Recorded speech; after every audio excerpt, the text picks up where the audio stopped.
Loved ones hope this picture of 16-year-old Jalen Scott will lead someone to identify his killer. On Thursday night, police say Jalen and 3 other young adults were at Gateway Discovery Park on Northeast 105th and Halsey. Shots were fired and all 4 people were hit. 3 survived. Jalen did not.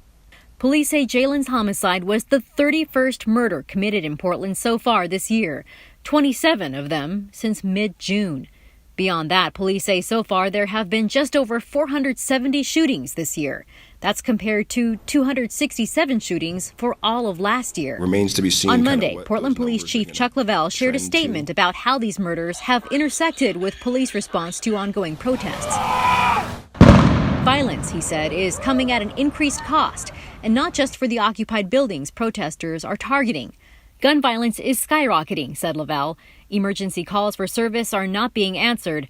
This is impacting the safety of our entire city, and urgent action is needed, he said. In the meantime, loved ones of victims, including Jalen Scott, can only wait and hope. They're waiting for names, descriptions, any clues at all to help bring those responsible for murder to justice. Crime Stoppers of Oregon is offering up to a $2,500 reward for information leading to an arrest in Jalen Scott's case. The number to call is 503-823-HELP. And remember, you can remain anonymous. In Northeast Portland, Catherine Cook, KGW News.